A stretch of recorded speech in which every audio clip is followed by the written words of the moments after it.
Welcome to Lesson 17, If Else with B. We're looking at part 14, which is a bit of a challenge pattern, I would say. Like all things computer science, we really want to look for patterns and see how we can make our code as efficient as possible. Sometimes a pattern just grows out of what you are doing in the first place. So let's see, if we just want our B to get started, we see our B happens to be on something. I think it looks like a flower. There's a number 1 here to indicate this flower has 1 piece of nectar. So why don't we start out by just collecting some nectar, right? We could probably do that. And then we'd probably want our B to, it's facing this direction, it could go forward. And go forward, and then get some nectar. All right, should we run that and see how it goes? Okay. So it says you need to collect the right amount of nectar. Obviously, we haven't made it all over the puzzle yet. So we're still facing this direction.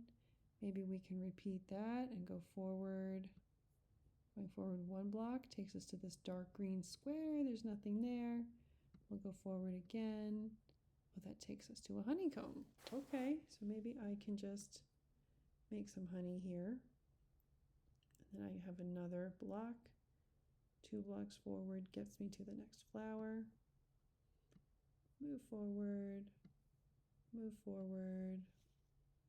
And then if I'm getting to another flower, I can get some nectar, right? So let's run that, see how it goes. Okay, so that got us across, and now we're kind of facing right up to this wall here. As we mentioned at the beginning of this video, in computer science, we're always looking for patterns. Do we see any patterns so far? So if you start to look, you might notice we kind of have this pattern here where we're either making honey or getting nectar and then taking 2 steps forward, right? You kind of see how we have this pattern coming together. So maybe what we can do is say, we'll repeatedly do that. And instead of, knowing if we're going to get nectar or make honey, we can make that part of a conditional statement, right?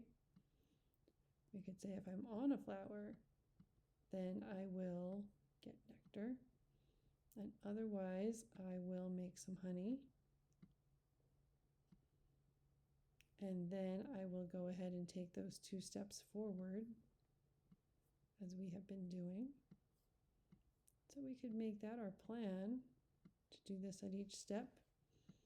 But we need to tell it to do it with every repetition. So maybe what we could do is use this block while path ahead. While there's still space to advance in the direction we're facing, that means we have a path ahead. We will repeatedly follow these steps, this sequence.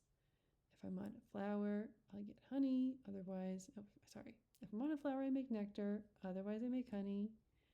And then I'm always going to take 2 steps forward because these flowers and honeycombs are all 2 squares apart from each other. So let's try this. If we run it, we see we're going forward.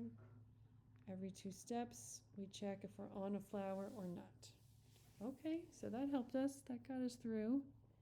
Looks like next we're going to probably make a turn since we're facing the wall. And this B needs to turn to the right, doesn't it? So we could probably make a turn, and then we see that we are at a new path. We can kind of see we're going to go down this way. And again, everything is spaced 2 spots apart. So why don't we see, what if we turn right, and then we go back and we kind of repeat all this again. So we could probably put everything we did into a repeat block. The question is, how many times do we need to repeat? So I'm going to start with a 2.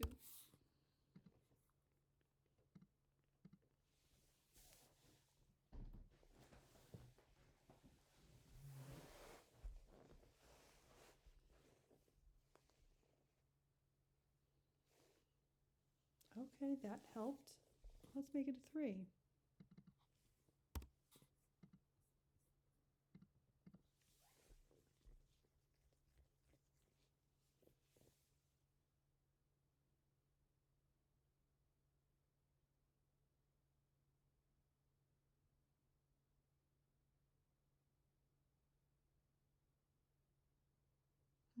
So now we're reaching a problem. We collected something every 2 steps, but here we have a problem because there is no flower here.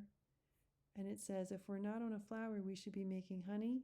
There is no honeycomb there. This is the only spot where we don't have things 2 spaces apart, right? So what we can do for that is check. If we're not on a flower, then we need to see, well, are we on a honeycomb? Right? So if we are on a honeycomb, then we'll make honey. Why don't you run with that, give that a try, and you're going to have to adjust this value here. 3 times we saw it gets us through 3 legs of this spiral that we're making. How many times do you think the bee needs to repeat in order to get all of the nectar and make all of the honey? That is up to you. Good luck with the rest of the project. Let me know if you have any questions in class.